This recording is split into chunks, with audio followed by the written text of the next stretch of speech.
Hello दोस्तों, स्वागत है आप सभी का हमारे यूट्यूब चैनल विधिकारी में।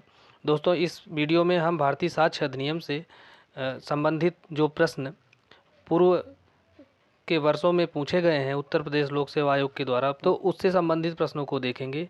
यह वीडियो उत्तर प्रदेश और अन्य राज्यों की परीक्षाओं में या अन्य किसी भी परीक्षा में जहां भारतीय साक्ष्य अधिनियम से संबंधित प्रश्न पूछे जाते हैं उसके लिए बहुत महत्वपूर्ण साबित होगा। तो आइए देखते हैं। पहला सवाल, भारतीय साक्ष्य अधिनियम के किस अध्याय में विबंध का उपबंध किया गया है? तो विबंध के बारे में प्रावधान भारतीय साक्ष्य अधिनियम के अध्याय 8 में दिया गया है। यह धारा 115 से 117 तक में दिया गया है। नेक्स्ट, सूची 1 को सूची 2 के साथ सुमेलित कीजिए। तो पहला है अशिष्ट और कलंकात्मक प्रश्न। तो इसके बारे में प्रावधान धारा 151 में दिया गया है। साक्षी की विश्वसनीयता पर आक्षेप धारा 155 के तहत किया जाता है। अपमानित या क्षुब्ध करने के लिए आशयित प्रश्न धारा 152 में, और पक्षकार द्वारा अपने ही साक्षी से प्रश्न धारा 154 से के तहत किया जाता है। तो इस प्रकार से 4, 1, 2, 3, तो चौथा विकल्प सही है। नेक्स्ट, निम्न में से साक्ष्य अधिनियम की कौन सी धारा अनुश्रुत साक्ष्य साक्ष्य नहीं है के सिद्धांत पर को मान्यता देती है? तो ये धारा 60 ऐसी प्रावधान करती है, क्योंकि धारा 60 के अनुसार मौखिक साक्ष्य प्रत्यक्ष होना चाहिए और ये अप्रत्यक्ष या अनुश्रुत साक्ष्य को मान्यता नहीं देती है। तो मौखिक साक्ष्य प्रत्यक्ष होना चाहिए। तो यहाँ प्रत्यक्ष साक्ष्य से तात्पर्य ये है कि जो व्यक्ति किसी तथ्य को देखा, सुना या महसूस किया है तो स्वयं ऐसे व्यक्ति के द्वारा ही साक्ष्य दिया जाना चाहिए। नेक्स्ट, दूसरों से प्राप्त सूचना के आधार पर साक्षियों द्वारा दिया गया कथन साक्ष्य के रूप में ग्राह्य नहीं होगा। इसके बारे में कौन सा विकल्प सही नहीं है? क्योंकि साक्ष्य देने वाला व्यक्ति अपना उत्तरदायित्व महसूस नहीं करता है, क्योंकि सत्यता जो मामले होते हैं जो कथन करता है उसकी सत्यता कमज़ोर हो जाती है। इसमें कपट के लिए पर्याप्त अवसर मिल जाता है। तो इस प्रकार से ये पूछा है कि कौन सा विकल्प सही नहीं है। तो इसमें तीनों विकल्प सही हैं, तो उपयुक्त में से कोई नहीं। नेक्स्ट, प्रति परीक्षा में विधिपूर्ण प्रश्न पूछे जा सकते हैं। तो कौन से विधिपूर्ण प्रश्न पूछे जाएंगे? इसके बारे में धारा 146 में प्रावधान किया गया है। तो धारा 146 के तहत किसी साक्षी से उसकी सत्यवादिता परखने के लिए प्रश्न, यह पता लगाने के लिए कि वह कौन है, उसके सील को दोष लगाकर उस नियता को चोट पहुंचाने के लिए कोई भी प्रश्न पूछा जा सकता है। तो इस प्रकार से चौथा विकल्प सही है, उपयुक्त सभी। नेक्स्ट, साक्ष्य अधिनियम की कौन सी धारा प्राथमिक साक्ष्य से संबंधित है? तो प्राथमिक साक्ष्य से संबंधित धारा 62 है, जबकि धारा 63 में द्वितीयक साक्ष्य से संबंधित प्रावधान दिया गया है। नेक्स्ट, साक्ष्य अधिनियम की कौन सी धारा सह अपराधी से संबंधित है? तो सह अपराधी से संबंधित धारा 133 में है। सह अपराधी को धारा 133 में परिभाषित नहीं किया गया है। 133 में बताया गया है कि कोई भी दोष सिद्धि केवल इसलिए अवैध नहीं हो जाएगी कि वह सह अपराधी के असंपुष्ट साक्ष्य पर आधारित है, और जो सह अपराधी है वो अभियुक्त के विरुद्ध सक्षम साक्षी होगा। नेक्स्ट, उत्तर प्रदेश राज्य बनाम देवमणि उपाध्याय का केस किससे संबंधित है? तो देवमणि उपाध्याय का केस धारा 27 से संबंधित है, संस्वीकृति के बारे में जिसमें प्रावधान किया गया है। तो इस वाद में धारा 27 की संवैधानिकता को चुनौती दी गई थी कि धारा 27 असंवैधानिक होना चाहिए, क्योंकि यह स्वयं के विरुद्ध साक्ष्य देने की बात करता है। लेकिन सर्वोच्च न्यायालय ने इस केस में धारा 27 को संवैधानिक घोषित किया। नेक्स्ट, मौखिक साक्ष्य होना चाहिए। तो मौखिक साक्ष्य हमेशा प्रत्यक्ष होना चाहिए। नेक्स्ट, पक्षकार द्वारा अपने ही साक्षी से प्रश्न कब पूछा जा सकता है? तो किसी पक्षकार के द्वारा अपने ही साक्षी से धारा 154 के तहत प्रश्न पूछा जाता है न्यायालय की अनुमति से। नेक्स्ट, इलेक्ट्रॉनिक अभिलेखों की अंतर्वस्तु साक्ष्य अधिनियम की किस धारा के अनुसार साबित की जाएगी? तो ये धारा 65B के तहत साबित की जाती है। नेक्स्ट, ए पर बी की हत्या का आरोप है, इस वाद में सबूत का भार किस पर होगा? तो हत्या के मामले में सबूत का भार राज्य पर होता है। नेक्स्ट, साक्ष्य अधिनियम के किस धारा में इलेक्ट्रॉनिक रूप में राजपत्रों के बारे में उपधारणा का प्रावधान है? तो इसके बारे में प्रावधान धारा 81A में है और इस धारा को आईटी एक्ट 2000 के द्वारा जोड़ी गई थी। साक्ष्य अधिनियम के प्रयोजनों के लिए विशेषज्ञ के साक्ष्य की सुसंगतता से संबंधित प्रावधान है। तो विशेषज्ञ की राय या विशेषज्ञ के साक्ष्य की सुसंगतता के बारे में प्रावधान धारा 45 से लेकर धारा 48 तक में दिया गया है। नेक्स्ट, निम्न में से कौन सी धारा द्वितीयक साक्ष्य से संबंधित है? तो द्वितीयक साक्ष्य से संबंधित धारा 63 है, जबकि धारा 62 में प्राथमिक साक्ष्य से संबंधित प्रावधान किया गया है। नेक्स्ट, निम्नलिखित में से कौन सा वाद मृत्युकालिक घोषणा से संबंधित है? तो क्वीन बनाम अब्दुल्ला का केस मृत्युकालिक घोषणा या डाइंग डिक्लेरेशन से संबंधित है। इस वाद में कहा गया कि जब कोई व्यक्ति बोलने में असमर्थ है और इशारों के द्वारा साक्ष्य देता है तो ऐसे इशारों के द्वारा दिए गए साक्ष्य को मौखिक साक्ष्य माना जाएगा। क्वीन बनाम अब्दुल्ला के केस में कहा गया। नेक्स्ट, किसी मूल दस्तावेज से बनाई गई फोटो प्रतियां कैसी साक्ष्य हैं? वो द्वितीयक साक्ष्य होती हैं। नेक्स्ट, भारतीय साक्ष्य अधिनियम की धारा 14 के अंतर्गत प्रयुक्त मन की दशा क्या प्रकट करती है? तो मन की दशा आशय, ज्ञान, सद्भावना, उपेक्षा, उतावलापन या किसी के प्रति वैमनस्य आदि जो है ये प्रकट करती है। इस प्रकार से उपयुक्त सभी चौथा विकल्प सही है। नेक्स्ट, किसी हस्तलेख को सिद्ध किया जा सकता है?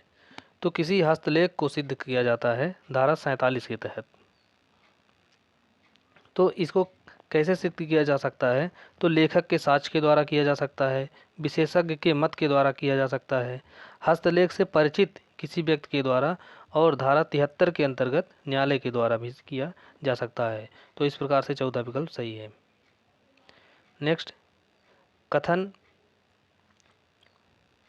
रिश्तेदार तथा हितबद्ध साक्षी की गवाही पर न्यायालय विश्वास कर सकता है।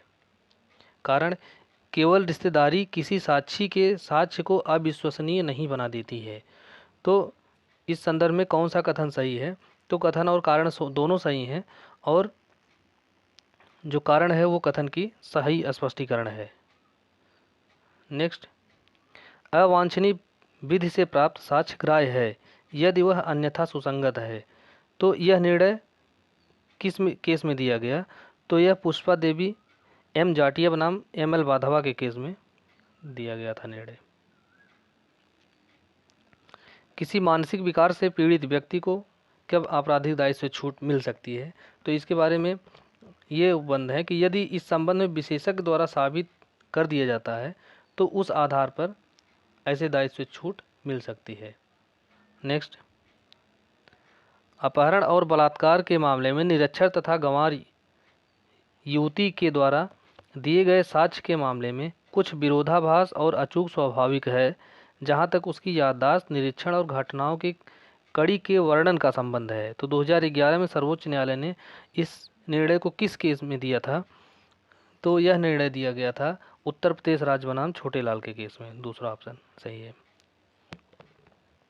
नेक्स्ट, भारतीय साक्ष्य अधिनियम की धारा 8 किन तथ्यों के संदर्भ में सुसंगति का नियम प्रतिपादित करती हैं? तो धारा 8 के तहत हेतु, तैयारी, पूर्व और पश्चात का आचरण ये सभी सुसंगत हैं। चौथा विकल्प सही है। नेक्स्ट, निम्नलिखित में से कौन सा कथन सही है? पहला, सिविल मामलों में सील का साक्ष्य विसंगत है। तो ये सही है क्योंकि धारा 52 में बताया गया है। दूसरा, पूर्व दोष सिद्ध बुरे सील के साक्ष्य के रूप में सुसंगत है। तो इसके बारे में प्रावधान धारा 54 में किया गया है। तो ये भी सही है। आपराधिक मामलों में अच्छे सील का साक्ष्य सुसंगत है, ये भी सही है क्योंकि ये धारा 53 में बताया गया है। सील शब्द के अंतर्गत केवल ख्याति शामिल है, ये चौथा गलत है, क्योंकि धारा 55 के तहत शील शब्द के अंतर्गत केवल साधारण ख्याति व साधारण स्वभाव आता है। तो इस प्रकार से 1, 2 और 3 सही है, दूसरा विकल्प। नेक्स्ट, कथन बी अपनी पत्नी स को एक पत्र लिखता है जिसमें द के संबंध में मानहानि पूर्ण बातें हैं। इस संसूचना को प्रकट करने के लिए स को विवश नहीं किया जा सकता है। कारण विवाह के अस्तित्व के दौरान पति द्वारा पत्नी को या पत्नी द्वारा पति को दी गई संसूचना संरक्षित है। तो इस प्रकार से कथन और कारण दोनों सही है, और कारण जो है कथन का सही स्पष्टीकरण भी है, क्योंकि धारा 122 ये कहती है कि जब वैवाहिक स्थिति के दौरान पति या पत्नी के बीच में आपस में कोई संसूचना दी जाती है तो ऐसी संसूचना को प्रकट करने के लिए किसी व्यक्ति को विवश नहीं किया जा सकता है। नेक्स्ट,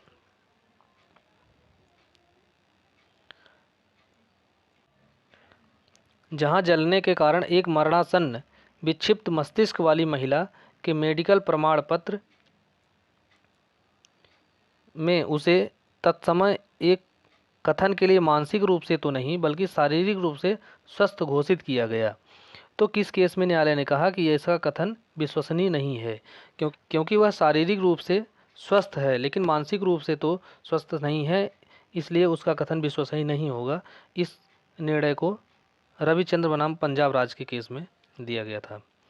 नेक्स्ट, वचनात्मक विबंध के सिद्धांत का मूल पाया जाता है।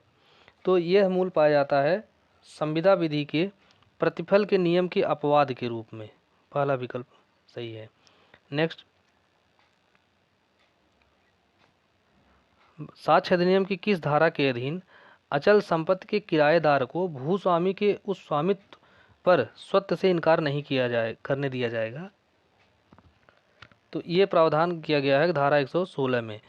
धारा 116 के तहत जब कोई किराएदार किसी व्यक्ति के मकान में किराए पर रहता है तो बाद में वो किराएदार ये नहीं कह सकता कि इसका जो मकान मालिक है इस मकान का वास्तविक स्वामी नहीं है, या उसका मकान मालिक का उस मकान पर स्वत्व नहीं है।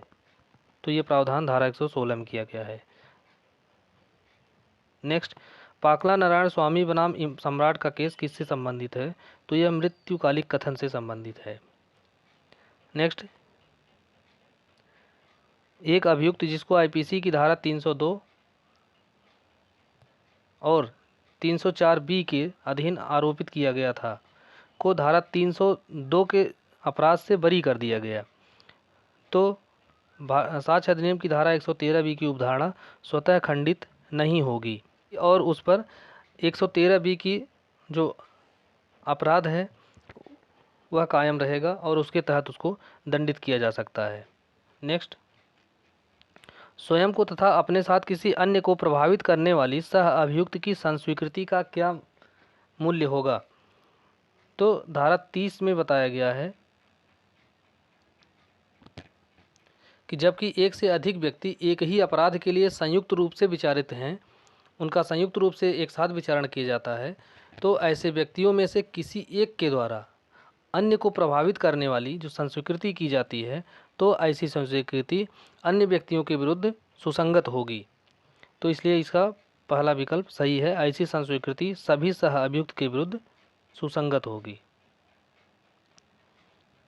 नेक्स्ट, भारतीय साक्ष्य अधिनियम के अंतर्गत सुसंगतता एवं ग्राह्यता ये न तो समानार्थी हैं और न ही संवित्तीर्ण। दूसरा विकल्प सही है। नेक्स्ट, साक्ष्य अधिनियम की कौन सी धारा सूचक प्रश्न को परिभाषित करती है? तो सूचक प्रश्न के बारे में प्रावधान धारा 141 में है। नेक्स्ट, शरत चंद्र डे बनाम गोपाल चंद्र लाहा का केस किससे संबंधित है, किस धारा से? तो यह केस विबंध से संबंधित है, धारा 115। नेक्स्ट, किस वर्ष भारतीय साक्ष्य अधिनियम में इलेक्ट्रॉनिक साक्ष्य को दस्तावेजी साक्ष्य के रूप में शामिल किया गया था? तो इसे सूचना प्रौद्योगिकी अधिनियम या आईटी एक्ट की तहत सन 2000 में शामिल किया गया था।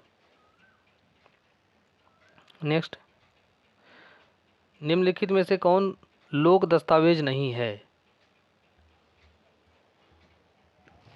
तो एक राष्ट्रीयकृत बैंक का अभिलेख लोक दस्तावेज है। पोस्टमार्टम रिपोर्ट भी लोक दस्तावेज होती है, पब्लिक डॉक्यूमेंट। एक पर्सनल वक्फ विलेख जो सब रजिस्ट्रार के कार्यालय में पंजीकृत है, तो पंजीकृत है तो ये पब्लिक डॉक्यूमेंट हो जाएगा। घटनास्थल निरीक्षण के नक्शे तथा ज्ञाप पर एक पुलिस अधिकारी द्वारा दी गई प्रविष्टियां, तो ये लोक दस्तावेज नहीं है, चौथा विकल्प। नेक्स्ट, एक व्यक्ति अपनी स्वीकृति के कथन को कब साबित कर सकता है या उसकी ओर से ऐसे कथन को कब साबित किया जा सकता है? तो इसके बारे में प्रावधान साक्ष्य अधिनियम की धारा 21 में दिया गया है। तो सामान्य नियम तो यही है कि कोई भी स्वीकृति करने वाले व्यक्ति के विरुद्ध ही साबित की जा सकती है, लेकिन धारा 21 के तहत कोई व्यक्ति अपनी स्वीकृति को अपने ही पक्ष में साबित कर सकता है या किसी अन्य की या उसकी ओर से ऐसे स्वीकृति को साबित किया जा सकता है। धारा 21 में 3 ऐसी परिस्थितियां हैं जबकि कोई स्वीकृतिकर्ता व्यक्ति अपनी ही स्वीकृति को अपने पक्ष में साबित कर सकता है। पहला यह है कि जबकि वह व्यक्ति मर गया होता तो उसकी जो स्वीकृति है वह धारा 32(1) के तहत मृत्युकालिक कथन के रूप में सुसंगत होती।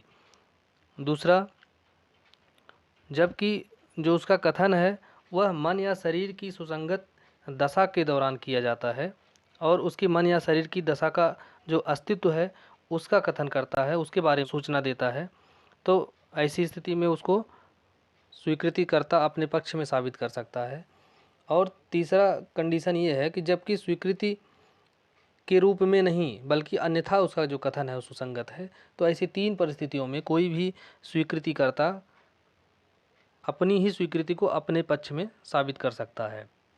नेक्स्ट, संस्वीकृति यदि स्वतंत्र एवं स्वैच्छिक है तो इसका उपयोग सदैव उसे करने वाले व्यक्ति के विरुद्ध किया जाता है। कारण, संस्वीकृति सह अभियुक्त के विरुद्ध ग्राह्य नहीं है।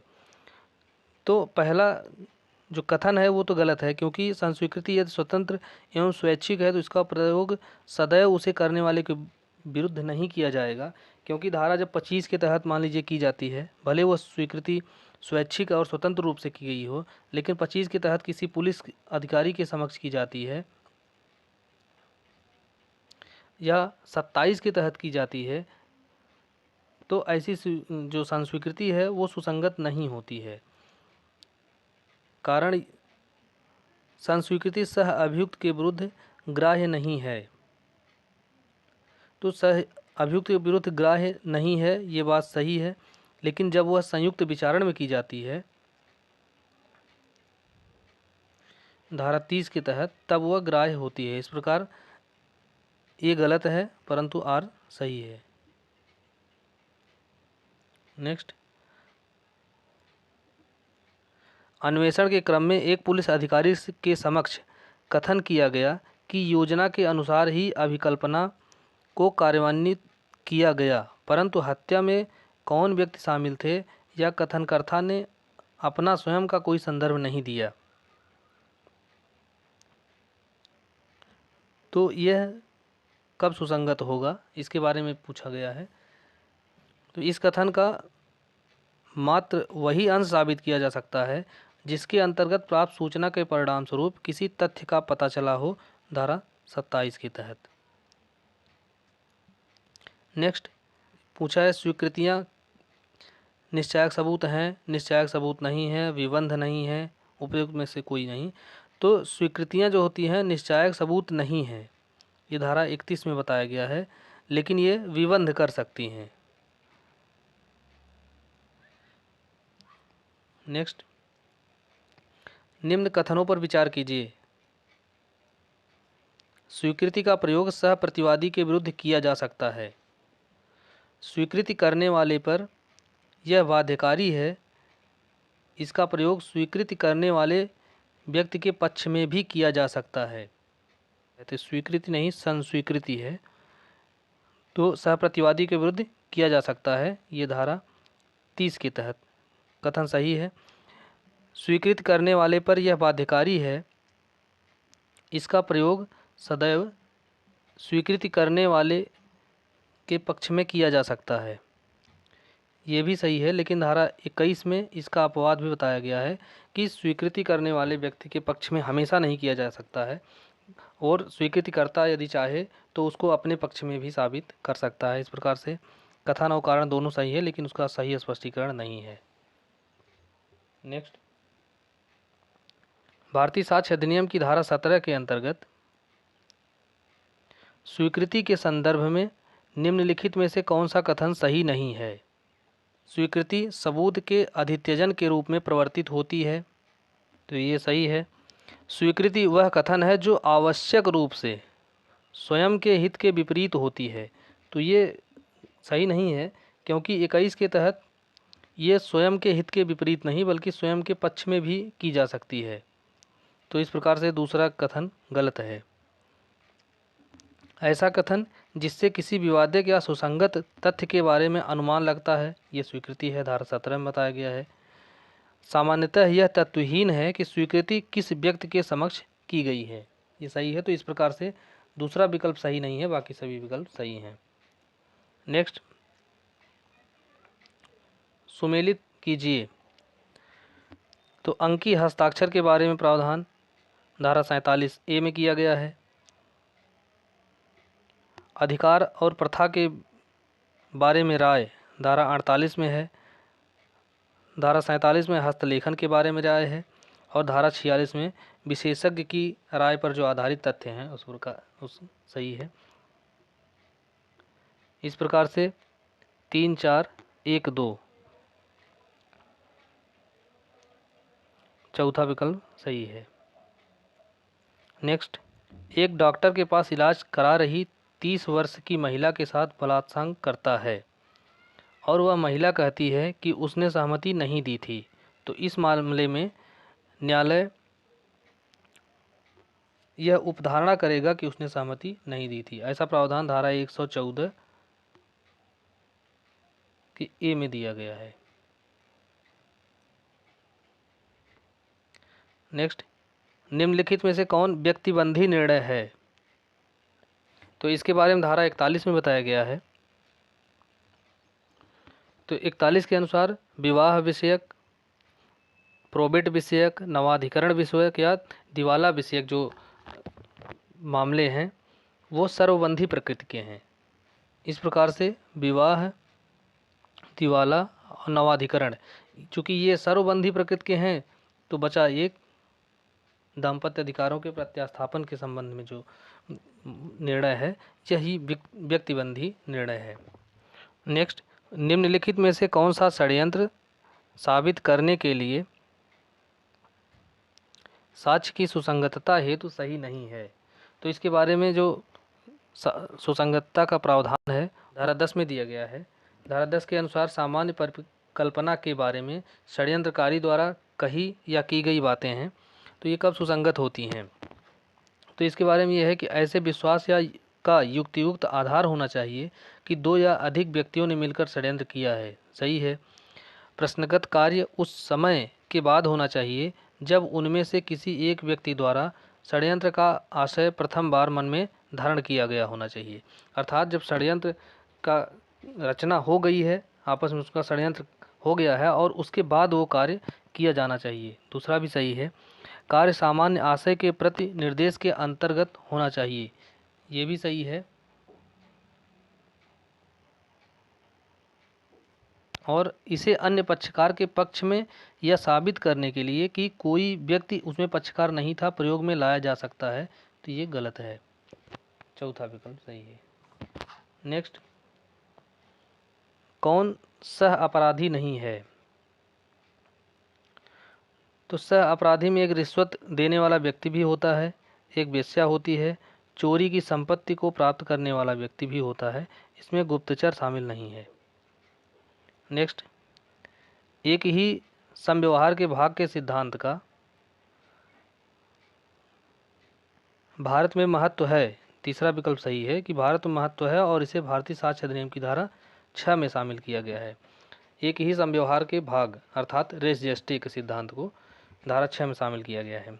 नेक्स्ट, भारतीय साक्ष्य अधिनियम की धारा 8 में निम्नलिखित में से कौन साक्ष्य में सुसंगत नहीं है?